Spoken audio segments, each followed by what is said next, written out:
لا حول ولا قوة إلا بالله العلي العظيم.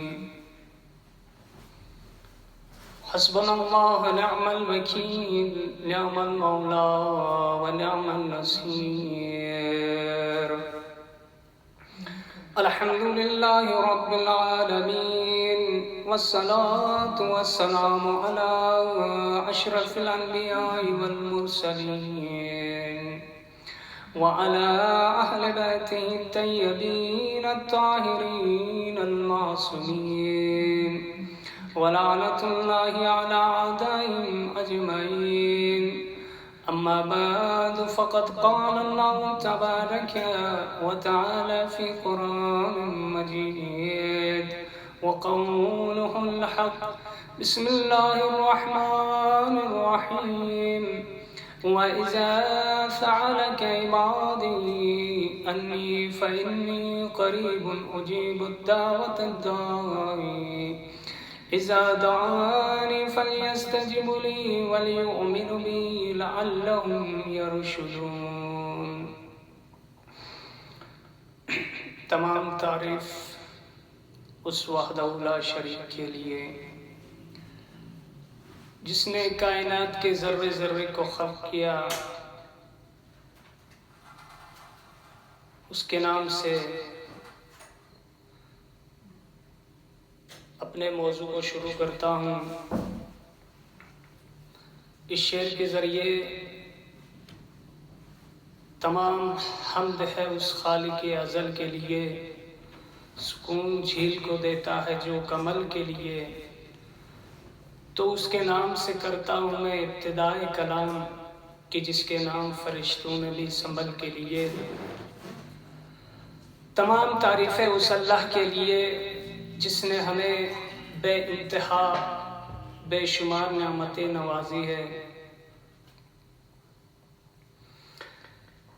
ہمیں شکر بجا لانا چاہیے اللہ کی توفیقات پر جو اس نے ہمیں عطا کی ہیں، اور حمد و ثنا کرنا چاہیے اس کی بے شمار نعمتوں پر جس کی کوئی انتہا نہیں ہے اور نہ ہی ان کا کوئی بدلہ دے سکتا ہے.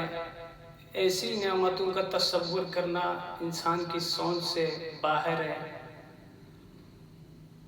ہمیں اللہ کی نعمتوں کی قدر کرنا چاہیے تاکہ ہماری نعمتوں میں اور اضافہ ہو سکے، اور آخرت میں بھی اللہ ہماری نعمتوں میں اضافہ کر سکے.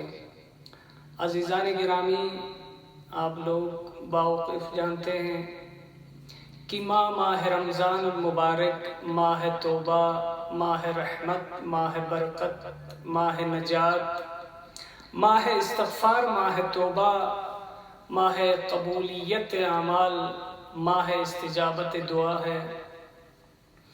ماشاءاللہ، جزاک اللہ. مجھ سے پہلے آپ کے درمیان خطبہ لوگوں نے رمضان کے متعلق پیغامات کو، میسیجز کو پہنچایا ہے.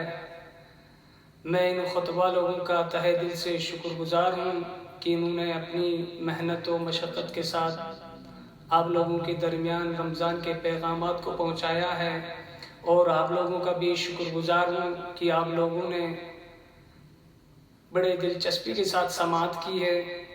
عزیزان گرامی، خداوند عالم قرآن مجید میں ارشاد فرما رہا ہے کہ وَإِذَا سَأَلَكَ عِبَادِي أَنِّي فَإِنِّي قَرِيبٌ أُجِيبُ الدَّعْوَةَ الدَّاعِ إِذَا دَعَانِي فَلْيَسْتَجِيبُوا لِي وَلْيُؤْمِنُوا بِي لَعَلَّهُمْ يَرْشُدُونَ. کہ جب بندے رسول سے مخاطب ہو کے کہہ رہے ہیں کہ اے رسول، جب میرے بندے اگر تم سے سوال کرے کہ اللہ دور ہے یا قریب ہے، تو ان سے کہہ دیجئے کہ اللہ آپ کے بالکل قریب ہے، شہ رگ سے بھی زیادہ قریب ہے. آپ لوگوں کی دعا کو سنتا ہے. آپ لوگ اللہ پہ یقین رکھیں، ایمان رکھیں تاکہ آپ کو راستہ مل سکے، سیدھا راستہ مل سکے. عزیزان گرامی، آج کا موضوع دعا ہے.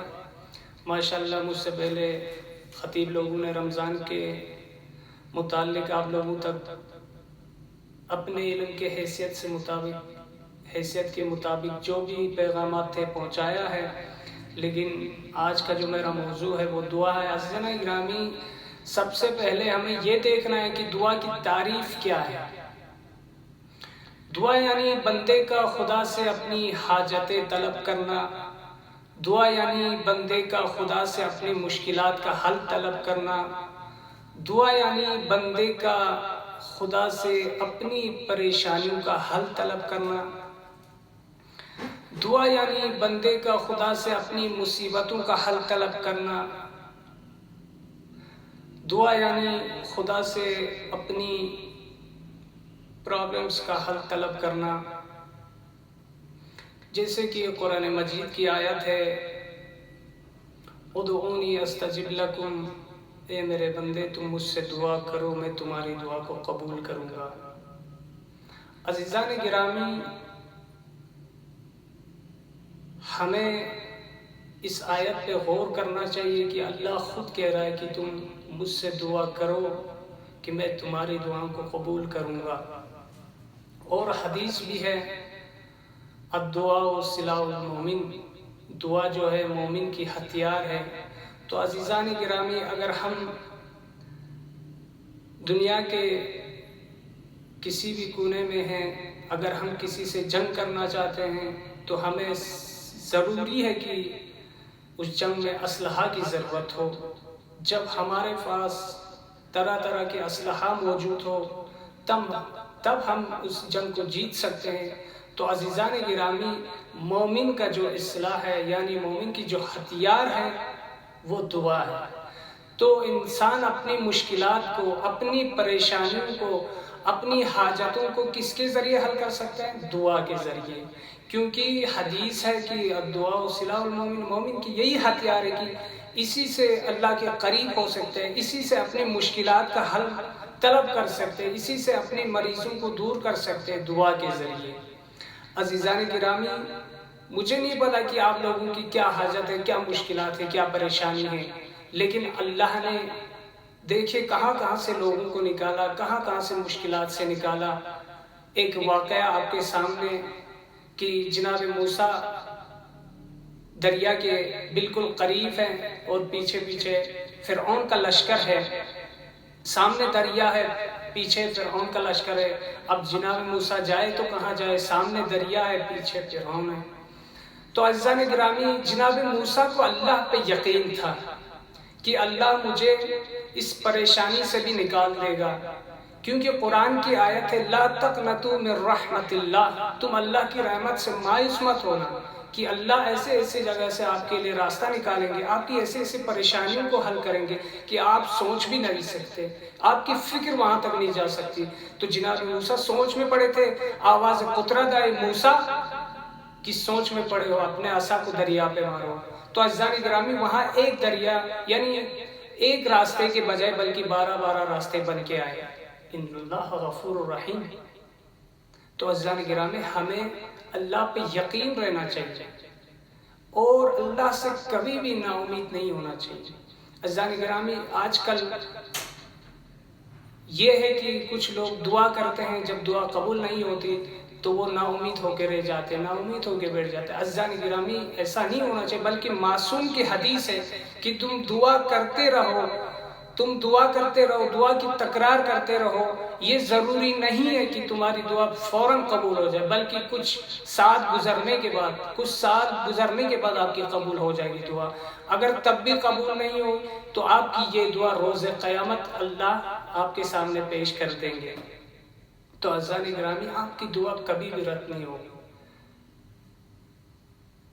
عزیزان گرامی، اللہ سے اپنی چھوٹی سے چھوٹی اور بڑی سے بڑی حاجتوں کو طلب کرنا چاہیے، کیونکہ اللہ ہی ہماری دعاؤں کو قبول کرنے والا ہے، اللہ ہی ہماری فریاد کو سننے والا ہے۔ اپنی حاجتوں کو، اپنی مشکلات کو، اپنی پریشانیوں کو، اپنی جتنی بھی مشکلات ہیں سب کو اللہ کے سامنے رکھے بشکل دعا کی شکل میں۔ عزیزان گرامی، اب سوال یہ پیدا ہوتا ہے کہ انسان دعا کیوں کرتا ہے؟ کیا ضرورت ہے، کیا وجہ ہے دعا کرنے کی کہ انسان دعا کرے؟ آخر کیا ضرورت ہے انسان کو دعا کرنے کی؟ دعا انسان اس لیے کرتا ہے کہ ہر انسان اللہ کا محتاج ہے، یعنی انسان فقیر ہے، انسان خود کی حفاظت بھی نہیں کر سکتا۔ عزیزان گرامی، یہ نہ سوچے کہ اپنے فکر میں یہ نہ رکھے کہ میں دنیا کا کامیاب شخص ہوں، میرے پاس دنیا کے مال و دولت ہے، میرے پاس بینک بیلنس ہے، میرے پاس گاڑیاں ہیں۔ عزیزان گرامی، اس کو کامیابی نہیں کہتے ہیں۔ جیسے کہ مولا علی کی سر پہ ضربت لگی تو مولا نے کہا فزت برب الکعبہ، رب کعبہ کی قسم میں آج کامیاب ہو گیا۔ تو عزیزان گرامی، اصل کامیابی کیا ہے کہ آپ کی زندگی میں کوئی بھی عمل ایسا نہ ہو جو خدا کے خلاف ہو، بلکہ خدا کی اطاعت میں اپنی زندگی کو گزاریں، اور اللہ نے جو زندگی آپ کو امانت کے طور پر دی ہے اس امانت میں کوئی خیانت نہ ہو۔ یعنی اس کا مطلب کیا ہے کہ آپ کی زندگی میں کوئی گناہ نہ ہو۔ اگر انسان سے گناہ بھی ہو جائے تو اللہ نے راستہ رکھا ہے توبہ کر کے انسان اللہ کے بارگاہ میں واپس جا سکتا۔ عزیزان گرامی، یہ نہیں کہ انسان گھر میں بیٹھے رہے اور اللہ سے دعا کرتے رہے کہ اللہ مجھے یہ چاہیے، وہ چاہیے، وہ چاہیے۔ عزیزان گرامی، محنت کرنی پڑتی ہے، اللہ کی بارگاہ میں آ کے گڑ گڑانا پڑتا ہے، رونا پڑتا ہے، تب جا کے آپ کی دعائیں قبول ہو جاتی۔ آج کل یہ دستور بنا ہے کہ نماز پنجگانہ کے بعد انسان ہاتھ کو اٹھا کے 2-4 دعاتی جملے کلمے کہتے ہیں اور انسان کی دعا تمام ہو جاتی ہے۔ عزیزان گرامی، اس کو دعا نہیں کہتے، اٹ از فارملٹی، یعنی فارملٹی پورا کرنا کہتے ہیں اس کو۔ جو دعا سر کے اوپر سے گزر جائے اس کو دعا نہیں کہتے۔ عزیزان گرامی، دعا کی شرط یہ ہے کہ انسان اس دعا میں روئے، آنسو بہائے، گڑ گڑا کے روئے۔ ایک مثال کے ذریعے آپ کو سمجھا دینا چاہتا ہوں کہ جب ایک چھوٹے بچے کو پیسے کی ضرورت ہوتی ہے تو وہ اپنے ماں کے پاس چلے جاتے ہیں، جانے کے بعد ماں سے کہتے ہیں کہ ماں مجھے پیسے چاہیے۔ جب وہ ماں اصرار کرتی ہے نہیں بیٹا میرے پاس پیسہ نہیں ہے، تو وہ بچہ پھر اور اصرار کرتے، اور زیادہ اصرار کرتے پہلے سے زیادہ، نہیں ماں مجھے پیسے چاہیے۔ تب بھی ماں اصرار کرتی کہ نہیں بیٹا میرے پاس پیسے نہیں ہے، انشاءاللہ کل دوں گا۔ لیکن وہ بچہ آخر میں رو رو کے بالکل بے حال ہو کے زمین پہ گر جاتے اور زمین پہ پاگلوں کی طرح حرکت کرتے، تب جا کے ماں اس کو پیسے دے دیتی۔ بس عزیزان گرامی، اسی طرح ہمیں اللہ کی بارگاہ میں جا کے رو رو کے گڑ گڑا کے دعا کرنا چاہیے۔ یہ نہیں کہ بس ہاتھ کو اوپر اٹھائے، اللہ میری یہ مشکلات ہے، یہ پریشانی ہے، اس طرح دعا کریں، نہیں عزیزان گرامی، بلکہ دعا کی شرط یہ ہے کہ انسان اس دعا میں روئے، اپنے آنسو بہائے۔ دیکھیں عزیزان گرامی، جب انسان دعا میں روتا ہے تو اللہ بہت خوش ہو جاتا ہے۔ جب روئے زمین پہ کوئی بندہ اللہ کی بارگاہ میں آ کے روتا ہے تو اللہ کو اس کی آواز اتنی پسند آ جاتی ہے، تو اس کی آواز کو آسمان میں لے جا کے فرشتوں کو سناتے اور فرشتوں کو کہتے دیکھو فرشتوں، روئے زمین پہ میرا بندہ کیسے رو رہا ہے۔ تو وہ فرشتے کہتے ہیں اللہ اس مومن کی جو بھی مشکلات ہے، جو بھی پریشانی، اس کو حل کر۔ یہاں تک نہیں بلکہ اگر اس مومن بندے کی اگر والد یا والدہ دنیا سے انتقال کر گئے تو اس کی وہ رونے کی آواز اس کو قبر میں لے جا کے اس کی والدہ یا والد کو سناتے، تو اس کی والدہ یا والد اس پہ اپنے بچے پہ رحم آ جاتا اور کہتے ہیں پاک پروردگار تو میرے بچے کی دعا کو قبول فرما۔ تو عزیزان گرامی، یہ شرط ہے کہ دعا انسان گڑ گڑا کے روئے۔ مثال کے طور پر اگر انسان کو اگر گھر بنانا ہے تو ساری چیزیں مارکیٹ میں دستیاب ہے، all items available in market, یعنی مارکیٹ میں ہر چیز اویلیبل ہے۔ یہ نہیں کہ ہم گھر بیٹھے مانگے مجھے وہ چاہیے، یہ چاہیے، یہ چاہیے، ہم سب ہمارے گھر پہ پہنچے، نہیں عزیزان گرامی، بلکہ آپ کو اس کے لیے محنت کرنی پڑے گی، پیسہ کمانا پڑے گا، تب جا کے آپ ان چیزوں کو خرید سکتے ہیں، پھر اس کے بعد آپ اپنا گھر بنا سکتے ہیں۔ تو عزیزان گرامی، اگر آپ دنیا کے ایک چھوٹی سی گھر کے لیے آپ کو اتنی محنت کرنی پڑتی ہے تو عزیزان گرامی وہ جنت کو آپ ایسے ہی خرید سکتے ہیں، نہیں عزیزان گرامی، بلکہ اس کے لیے آپ کو اللہ کی بارگاہ میں جا کے دعا کرنا چاہیے، رو رو کے، بلکہ روز دعا کریں عزیزان گرامی۔ اب قبولیت کی شرط کیا ہے کہ انسان کی دعا کب قبول ہوگی؟ عزیزان گرامی، کچھ شرطیں اس کو بیان کریں گے انشاءاللہ۔ انسان کا دل اور روح پاک ہو گناہوں سے اور توبہ کرے، نفس کی اصلاح کرے، اپنی زندگی کو پاک کرنے کے لیے غصبی مال، ظلم و ستم سے بچنے کی کوشش کرے۔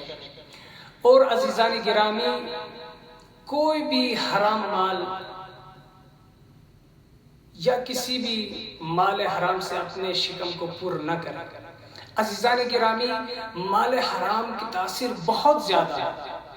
جیسے کہ کربلا کے میدان میں آپ دیکھیے، جب امام حسین کے تمام اصحاب و انصار شہید ہو چکے تو امام حسین نے ظالم کی طرف دیکھ کے کہا کہ اے ظالموں، اگر تم ابھی بھی راہ راست پہ اگر آنا چاہتے ہو تو میں حسین ہوں، کریم اتنے کریم ہوں، میں رسول کا نواسا ہوں، میں رحمت للعالمین کے گھرانے سے تعلق رکھتا ہوں، میں تمہیں اب بھی معاف کرنے کے لیے تیار ہوں، آؤ تم راہ حق پہ آ جاؤ۔ لیکن عزیزان گرامی، ان کے دلوں پہ، ان کے دماغ پہ یہ امام کی بات اثر کیوں نہیں ہوئی؟ عزیزان گرامی، اس کی وجہ کیا ہے؟ آخر وہ لوگ عبادت کرتے تھے، آخر کیا وجہ تھی کہ ان کے دلوں پہ امام کی باتیں اثر نہیں ہو رہی تھی؟ وہ بھی تو حافظ قرآن تھے، عبادت گزار تھے۔ عزیزان گرامی، اس کی سب سے بڑی وجہ یہی ہے کہ ان کے شکم میں مال حرام بھرا ہوا تھا، یعنی مال حرام کی اتنی تاثیر ہے کہ امام کی بات ان پہ اثر نہیں ہو رہی تھی۔ عزیزان گرامی، خود کو مال حرام سے بچائے۔ اگر انسان یہ چاہتا ہے کہ میری دعا قبول ہو جائے تو مال حرام سے خود کو بچائے۔ اور رسول اللہ کی حدیث ہے کہ اگر کوئی چاہتا ہے کہ اس کی دعا قبول ہو تو اس کو چاہیے کہ مال حرام سے خود کو بچائے، یعنی مال حرام سے کمائی ہوئے کھانے سے خود کو بچائے۔ عزیزان گرامی، اور امر بالمعروف نہی عن المنکر کو دنیا میں رائج کرے۔ عزیزان گرامی، یہی ماہ مبارک ماہ رمضان ہمارے لیے غنیمت ہے، بہت ہی بہترین موقع ہے دعا کرنے کا، کیونکہ اس شب میں شب قدر بھی ہے۔ عزیزان گرامی، اس شب قدر میں آ کے اللہ کی بارگاہ میں اپنے گناہوں کی معافی طلب کرے اور اللہ سے دعا کرے۔ وآخر دعوانا والحمد للہ رب العالمین۔